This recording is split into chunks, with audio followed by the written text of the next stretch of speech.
Hello friend. आज का हमारा टॉपिक है फायरवॉल के ऊपर, जो बहुत ही इम्पोर्टेंट टॉपिक है माइक्रोटिक का। तो स्टार्ट करते हैं। पिछले टॉपिक के अंदर हमने राउटिंग और उससे पिछले टॉपिक के अंदर डीएचसीपी और ब्रिजिंग के बारे में पढ़ा था। ठीक है जी।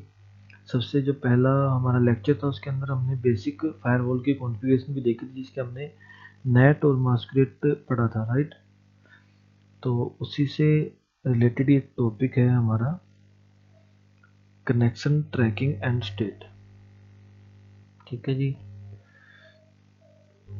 तो जितने भी प्राइवेट आईपी एड्रेस की हम नेटिंग करते हैं, मास्कुलेट करते हैं उसे, तो सभी को इंटरनेट एक्सेस करने के लिए उनके प्राइवेट के पब्लिक आईपी के साथ कनेक्शंस क्रिएट होते हैं। हम उन्हीं को आज ट्रैक करेंगे। ठीक है। मान लीजिए मैं कोई साइट ओपन करता हूँ। मैंने google.com खोला तो गूगल का जो पब्लिक आईपी एड्रेस होगा मेरे प्राइवेट आईपी के उस पब्लिक आईपी के साथ एक कनेक्शन एस्टेब्लिश हो गया होगा। मतलब जितने भी टीसीपी पोर्ट के ऊपर हम सर्विस को हिट करेंगे सभी का एक कनेक्शन एस्टेब्लिश होता है। तो सभी जब भी हम किसी एक प्राइवेट आईपी का पब्लिक आईपी के साथ कनेक्शन एस्टेब्लिश होता है तो उसका एक टाइम है जो बाय डिफ़ॉल्ट माइक्रोटिक में वो है 24 घंटे। मान लीजिए मैं किसी साइट से कुछ डाउनलोडिंग लगाता हूँ। अगर वो downloading within 24 hour complete हो जाती है तब तो ठीक है। अगर वो 24 आवर तक कंप्लीट नहीं होती तो वो डाउनलोडिंग ऑटोमेटिकली डिस्कनेक्ट हो जाएगी और हमें वो दोबारा से रीस्टार्ट करनी पड़ेगी, राइट। तो उसी तरह से मैं जैसे ट्रैकिंग पे क्लिक करता हूँ तो हम ये जो टाइम पीरियड है, जो टाइम आउट का टाइम है, उसको हम कम ज़्यादा कर सकते हैं यहाँ से। ठीक है जी। उसी तरह से हम जितने भी हमारे टाइम पीरियड रहते हैं, जैसे हम कोई भी कनेक्ट करते हैं वो पहले सिंकिंग स्टेट में रहता है, सिंक होने के बाद वो एस्टेब्लिश होता है। ठीक है। सभी का जो टाइम आउट है वो हम चेंज कर सकते हैं। ठीक है जी। अगर मैं कनेक्शन स्टेट को नो कर दूंगा ट्रैकिंग को, तो क्या होगा कि जो भी हमारा इंटरनेट है वो वर्क करना बंद कर जाएगा, क्योंकि मेरे प्राइवेट आईपी का पब्लिक आईपी के साथ कोई कनेक्शन एस्टेब्लिश नहीं होगा, तो मैं इंटरनेट एक्सेस नहीं कर पाऊंगा। ओके। तो जो अगला हमारा टॉपिक है वो है चेन एंड एक्शन। ठीक है। तो पहले भी हमने पढ़ा था। अगर मैं ऐड करता हूँ तो सबसे पहले हमारे पास चेन आता है। चेन के अंदर देखोगे आप तीन चीज़ें हैं, forward, input, output. Okay. Forward का मतलब है जो ट्रैफिक राउटर से होता हुआ कस्टमर के पास जाएगा या एंड यूजर के पास गया वो फॉरवर्ड स्टेट में आएगा। जो इनपुट है वो जो ट्रैफिक राउटर के ऊपर आएगा वो इनपुट स्टेट में आएगा। ओके। और आउटपुट का क्या मतलब है? आउटपुट जो इस राउटर से ट्रैफिक जाएगा वो आउटपुट चेन में आएगा। मान लीजिए मैं चाहता हूँ कि जो मेरा कस्टमर है उसके पास कोई सिक्योरिटी लगाना चाहता हूँ मैं। सपोज कीजिए मैं क्या करता हूँ, फॉरवर्ड स्टेट के अंदर प्रोटोकॉल टीसीपी सेलेक्ट करता हूँ, डेस्टिनेशन पोर्ट 80 करता हूँ और एक्शन में जाके इसे मैं ड्रॉप कर देता हूँ। ओके। अब क्या होगा, जितनी भी एचटीटीपी पोर्ट साइट रहेंगी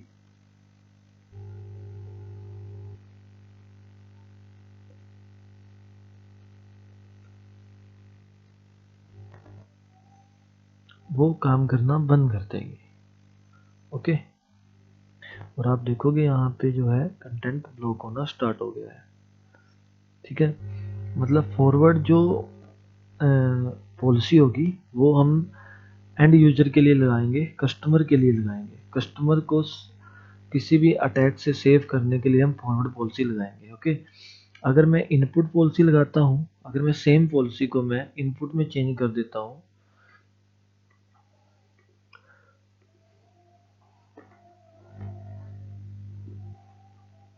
तो उसके बाद क्या होगा, जो मेरी HTTP साइट्स हैं वो वर्क करनी स्टार्ट कर देंगी, लेकिन इससे जो भी ट्रैफिक राउटर के ऊपर आएगा 80 नंबर पोर्ट के ऊपर, तो वो वर्क नहीं करेगा। 31.1 मेरे जो राउटर का लोकल आईपी वो 192.168.30.1 और जो सर्विस पोर्ट है वो है 80। ठीक है, मैंने 80 को इनपुट में ब्लॉक किया है, मतलब राउटर के ऊपर जो 80 नंबर का ट्रैफिक आएगा वो ब्लॉक रहेगा। ठीक है जी, तो मैं राउटर को 80 नंबर पे एक्सेस नहीं कर पा रहा हूँ। ओके, अगर मैं इसी को डिसेबल कर देता हूँ तो मैं राउटर एक्सेस कर पाऊंगा। ठीक है, तो सेम चीज यहाँ पे है, प्रोटेक्टिंग योर राउटर हम इनपुट की पॉलिसी लगाते हैं, और प्रोटेक्टिंग योर कस्टमर वो हम फॉरवर्ड की पॉलिसी लगाते हैं। राइट, मतलब मैंने जो भी पॉलिसी यूजर पे इम्प्लीमेंट करनी है मैं चेन के अंदर उसे फॉरवर्ड रखूंगा, जो भी मैंने पॉलिसी राउटर के ऊपर इम्प्लीमेंट करनी है वो मैं चेन के अंदर इनपुट रखूंगा। राइट, क्लियर है बात? तो हम अगला जो पढ़ रहे हैं वो है basic address list. Basic address list क्या है? जो हमारी एक एड्रेस लिस्ट है, मान लीजिए मैं यहाँ पे एड्रेस लिस्ट लगाता हूँ, नाम रख लेता हूँ कुछ भी, XYZ। ओके, सपोज कीजिए कि मेरे पास 10 क्लाइंट है।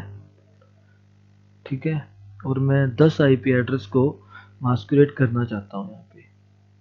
तो मैं क्या करूँगा, यहाँ पे हर एक कस्टमर का IP एड्रेस डालूंगा जिसके ऊपर मैंने नेट इनेबल करना है,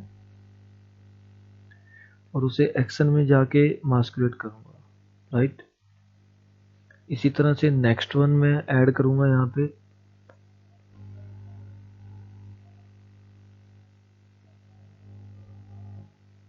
और एक्शन में जाके मास्कुरेट करूँगा। राइट, लेकिन मैं क्या चाहता हूँ कि जो यहाँ पे पॉलिसीज़ है, अगर ये मल्टीपल पॉलिसीज़ रहेंगी तो पहले वो इसको फाइंड आउट करेगा, फिर वो इसको फाइंड आउट करेगा, फिर थर्ड वन को, फिर फोर्थ वन को। ऐसे ही आपने 200 फायरवॉल रूल बनाए तो 200 फायरवॉल रूल को रीड करेगा। ठीक है जी, तो उससे क्या होगा, मेरा जो CPU यूटिलाइजेशन है वो बढ़ेगा। ओके, तो मैं क्या करता हूँ, एक एड्रेस लिस्ट बनाता हूँ। यहाँ पे मैंने XYZ बनाई, इसका नाम रखा 19, इसमें IP डाला 192.168.30.2। इसी तरह से मैं नेक्स्ट वन करता हूँ 192.168.31.3। सॉरी, नेम में मैं सिलेक्ट करूँगा जो मैंने पॉलिसी रखनी है,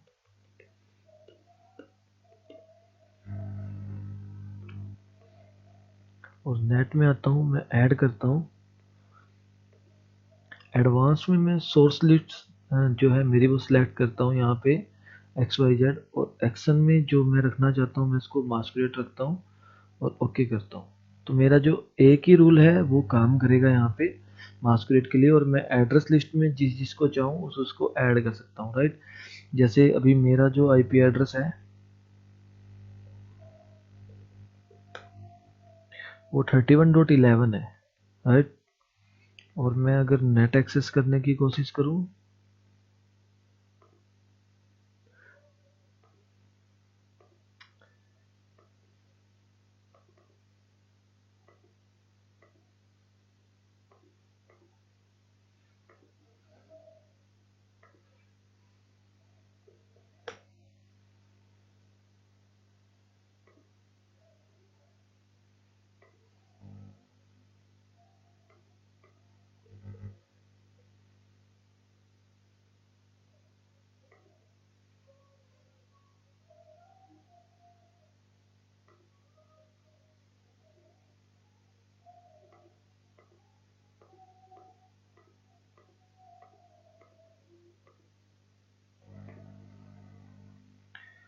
इनके साथ जो मेरे पुराने कनेक्शंस हैं शायद वो बने हुए हैं। अब मैं चेक करता हूँ क्योंकि 24 घंटे का टाइम था किसी के साथ कनेक्शन एस्टेब्लिश करने का। तो अभी मैंने सारे कनेक्शंस को रिमूव कर दिया है और इस आईपी एड्रेस का जो मास्कुरेट है वो नहीं है, देखोगे आप। तो अब मैं नेट एक्सेस नहीं कर पा रहा हूँ। ओके, तो अब मैं इसके अंदर आईपी एड्रेस डालता हूँ, सेलेक्ट करता हूँ 192.168.31.11। अभी तक अगर कनेक्शंस में आप देखोगे, ठीक है जी, जो मेरे पुराने सेशंस हैं सिर्फ वही एस्टेब्लिश है, कोई नया सेशन जो है नहीं क्रिएट हो रहा है।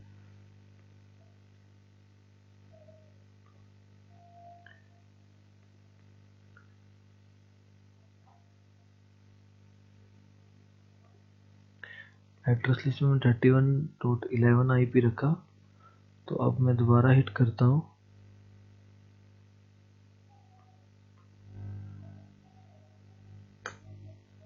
तो मेरे पास इंटरनेट एक्सेस होना स्टार्ट हो गया, राइट।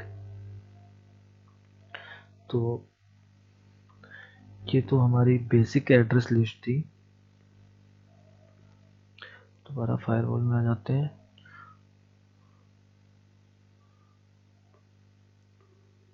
मैं अपना सिंपल मास्कुरेट कर देता हूँ इसे, राउटर को।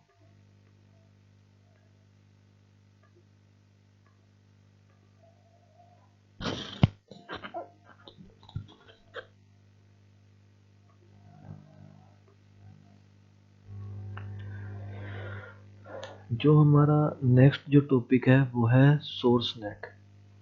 ठीक है, मास्कुरेट एंड सोर्स नेट दोनों ही सिमिलर से टॉपिक हैं, दोनों ही नेटिंग के ही काम आते हैं, लेकिन डिफरेंस क्या है दोनों में वो देख लेते हैं। जो मास्कुरेट जो हम करते हैं किसी भी आईपी को, किसी भी एड्रेस पूल को अगर मैं मास्कुरेट कर देता हूँ, तो मास्कुरेट जो है नेटिंग जो हमने की है वो बाय डिफ़ॉल्ट हमारे राउटर के वैन इंटरफेस के साथ हो जाती है, राइट। जो भी हमारा आईपी एड्रेस से हमारे राउटर पे कनेक्टिविटी आई हुई है, हमारी उसी आईपी एड्रेस के साथ मास्कुरेट हो जाता है। मान लीजिए मेरा जो वैन आईपी एड्रेस है वो दिस वन है, ठीक है। जैसे ही मैं मास्कुरेट करूँगा तो इसी आईपी एड्रेस के साथ मेरी जो नेटिंग है वो क्रिएट हो जाएगी। लेकिन होता क्या है कुछ केसेस में, मान लो कि आईएसपी ने मुझे एक वैन आईपी एड्रेस दिया है और एक पूल लैन आईपी एड्रेस का दिया है, पब्लिक आईपी एड्रेस का, ठीक है। अब मैं क्या चाहता हूँ कि मैं जो मास्कुरेट है वो अपने राउटर के वैन आईपी एड्रेस से नहीं करना चाहता, जो मास्क नेटिंग जो है वो मेरे लैन आईपी पूल से हो। तो सिंपली मैं यहाँ पे सिलेक्ट करूँगा, ऐड न्यू सोर्स नेट रखूँगा चेन में, और यहाँ पे पूल डालूँगा अपना जो भी मेरा लोकल पूल होगा, और एक्शन में जाके सेम सोर्स नेट चूज करता हूँ यहाँ पे, ठीक है जी। जैसे मैं सोर्स नेट चूज करूँगा तो मुझे यहाँ पे टू एड्रेस का पूछेगा। अगर मैं टू एड्रेस में जो भी मुझे जिस भी पब्लिक आईपी एड्रेस के साथ मैंने सोर्स नेटिंग करनी होगी वो पब्लिक आईपी एड्रेस मैं यहाँ पे कॉन्फ़िगर कर दूंगा, राइट। कुछ भी हो सकता है वो, जो भी आपका आईएसपी ने आपको प्रोवाइड किया है, राइट। अगर मैं ये चाहता हूँ कि आपके पास मान लो आईएसपी ने आपको 8 आईपी एड्रेस का पूल दिया है, तो आप क्या कर सकते हो, वो पूरा पूल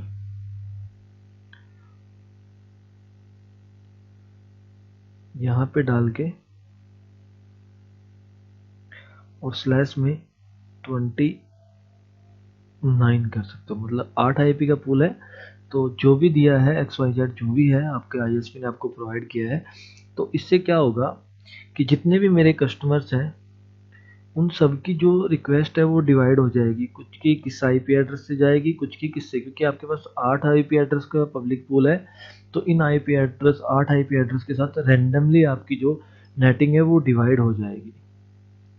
उससे क्या होगा कि उससे आपका जो कुछ साइट्स पे सिक्योरिटी होती है कि एक ही आईपी एड्रेस से अगर आपकी मल्टीपल रिक्वेस्ट आ जाती है तो वो साइट उसे ब्लॉक कर देती है। ओके, मान लो कि गूगल के ऊपर क्या है कि अगर एक टाइम में एक ही आईपी एड्रेस से 100 या 1000 रिक्वेस्ट आ गई, तो गूगल उसको एक ह्यूमन मशीन ना समझ के रोबोट मशीन समझ लेता है कि कोई जो डिवाइस है वो स्पैमिंग कर रहा है, और रोबोट का एरर देना स्टार्ट कर देता है, राइट।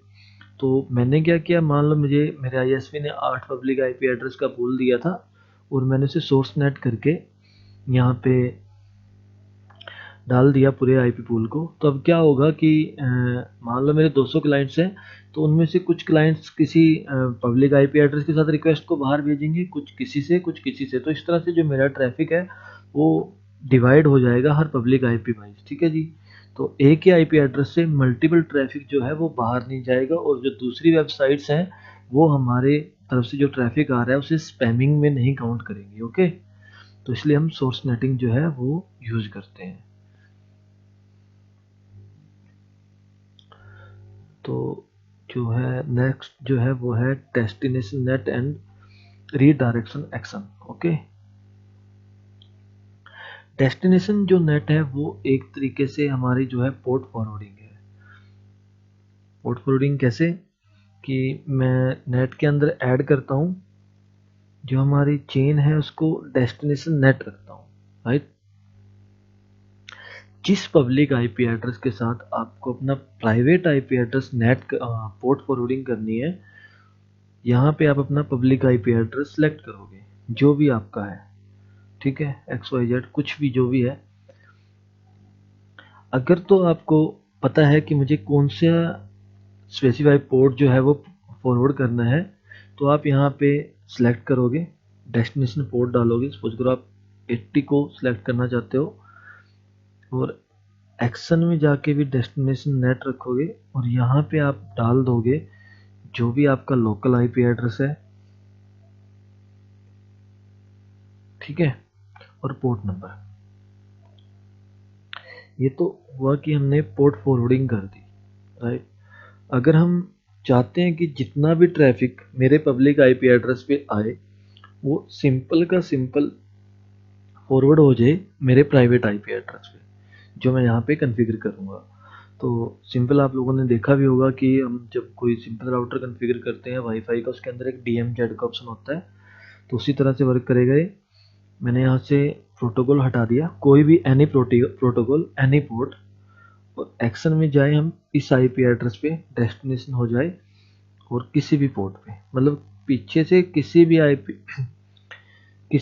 एड्रेस से इस आईपी पे एड्रेस पे जो रिक्वेस्ट आई एनी पोर्ट पे, वो फॉरवर्ड हो गई इस आईपी एड्रेस पे और एनी पोर्ट पे, ओके जी। तो ये तो था हमारा पोर्ट फॉरवर्डिंग का एक चैप्टर। तो एक छोटा सा चैप्टर हम स्टार्टिंग में जो कर रहे थे अपना, कि हम अपने कस्टमर को कैसे प्रोटेक्ट कर सकते हैं, इसका एक छोटा सा एग्जांपल हम देख लेते हैं। मैं फ़िल्टर रूल के अंदर आता हूँ, एक छोटा सा फ़िल्टर रूल मैं क्रिएट करता हूँ फॉरवर्ड के अंदर। मतलब फॉरवर्ड के अंदर मैंने पॉलिसी लगाई है, तो इसका मतलब ये है कि ये मैंने अपने कस्टमर के लिए पॉलिसी लगाई है। प्रोटोकॉल में रखता हूँ ICMP, मतलब पिंग का, ठीक है जी। अब मैं क्या करता हूँ, एक्स्ट्रा में आता हूँ, सिर्फ और सिर्फ एक लिमिट लगाता हूँ, कनेक्शन लिमिट 1, और एक्शन में डाल देता हूँ ऐड टू सोर्स लिस्ट। मैंने बनाया पिंग फ्रॉम, ठीक है जी। टाइम दे दिया उसको 30 सेकेंड। अब इसका क्या मतलब है, अब मैं दोबारा बताता हूँ। मेरे कस्टमर से, ठीक है, पिंग की रिक्वेस्ट कितनी, एक से ज़्यादा, एक की मैंने लिमिट दे दी है। अगर एक से ज़्यादा रिक्वेस्ट जाती है पिंग की, ठीक है जी, तो उसका जो address to source list address में आ जाएगा, add to source list address 30 second के लिए। मतलब कि उसका जो आईपी एड्रेस है वो एड्रेस लिस्ट में आ जाएगा। यहाँ से इनको हटा देता हूँ 30 सेकंड के लिए। मैं दिखा देता हूँ आपको।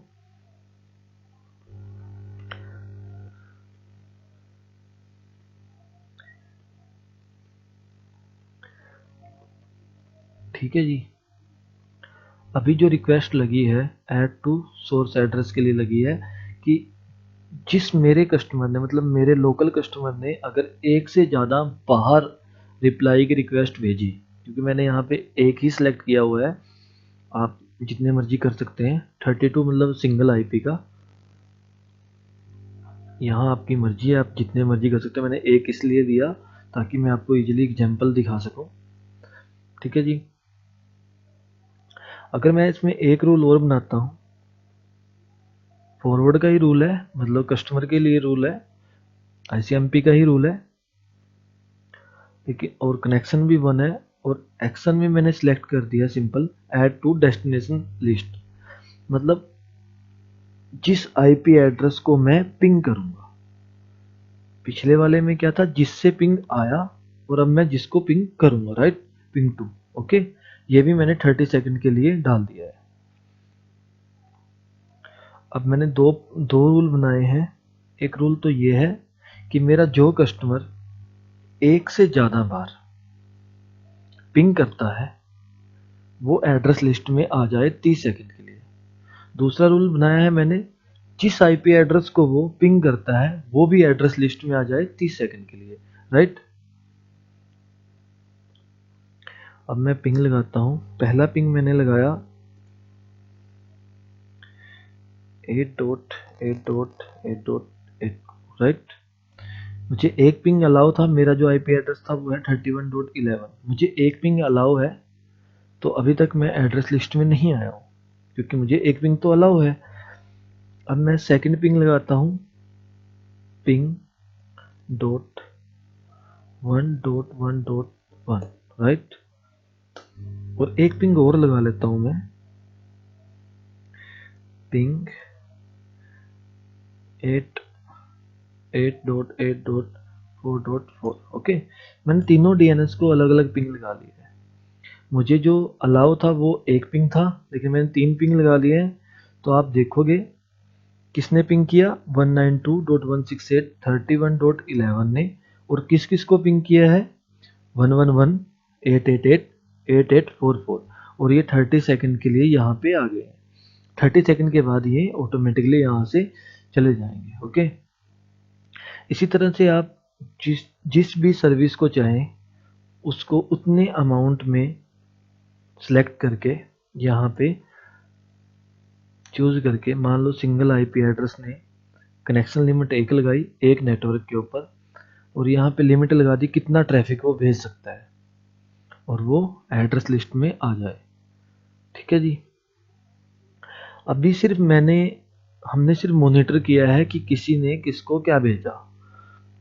अब हम क्या करते हैं, एक पॉलिसी और लगा लेते हैं कि फॉरवर्ड की ही पॉलिसी है, यूजर पे ही लगाई मैंने। डेस्टिनेशन जो लिस्ट है पिंग टू, किसको उसने पिंग किया। ओके, एड्रेस के अंदर डेस्टिनेशन को मैंने चूज कर लिया है और एक्शन में जाके ड्रॉप कर दिया है। ओके, अभी क्या होगा, मैंने डेस्टिनेशन तो दिखा दिया है कि पिंग टू, जो एड्रेस लिस्ट में पिंग टू है उनको सभी को वो ब्लॉक कर देगा पिंग उनकी रिक्वेस्ट, लेकिन मैंने सिर्फ और सिर्फ इसको डेस्टिनेशन लिस्ट में दिखाया है। अभी क्या होगा, सभी की पिंग जो है वो बंद होगी, लेकिन ये क्या है, ये पूरे नेटवर्क को ब्लॉक कर दिया उसने, किसी भी आईपी एड्रेस से इन आईपी एड्रेसों को पिंग नहीं आएगा। इसीलिए मैं यहाँ पे दूसरा भी रूल डाल रहा हूँ, पिंग फ्रॉम, मतलब इस आईपी एड्रेस से जो रिक्वेस्ट इस आईपी एड्रेस को जाएगी वो ही ब्लॉक होएगी और ब्लॉक ना हो। ओके, क्लियर सी बात है।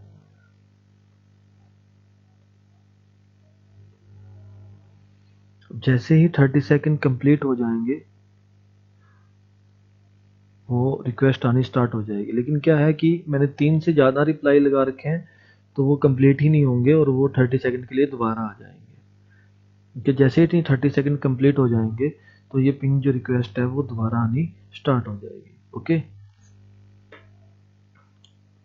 तो इस तरह से हम अपनी मर्जी से जो सर्विस चाहें उस सर्विस को हम फाइंड आउट करके और उसको ब्लॉक कर सकते हैं, एक्सेप्ट कर सकते हैं, जो भी है वो हम कर सकते हैं। ओके, तो फिलहाल के लिए मैं इन रूल्स को हटा देता हूँ।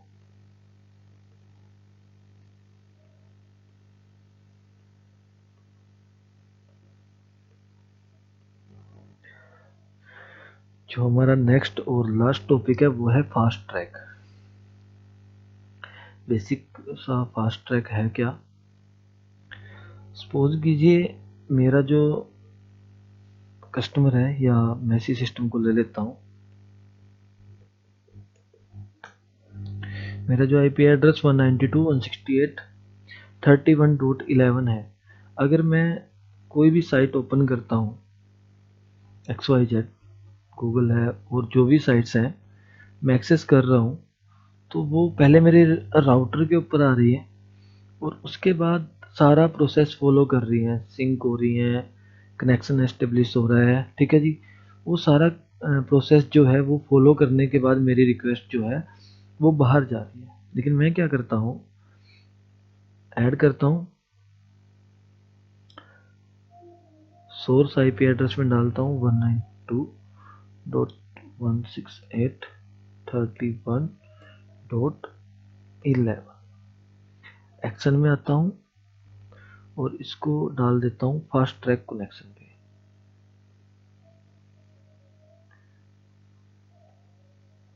ठीक है जी।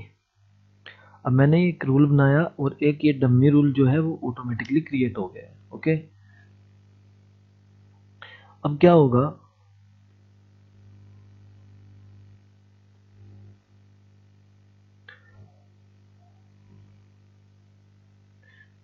जितना भी मैं नया जो सेशंस क्रिएट करूंगा फास्ट ट्रैक से,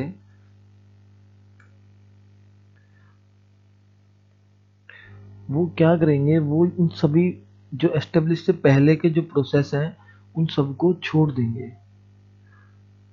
ठीक है जी, एक फास्ट ट्रैक को फॉलो करेंगे और सीधा जो मेरा जो ट्रैफिक है वो सीधा बाहर जाएगा। ओके, मतलब जो 31 का जो ट्रैफिक है वो औरों की तरह राउटिंग टेबल और जो सिंक प्रोसेस वगैरह है नेटिंग में उनको फॉलो नहीं करेगा।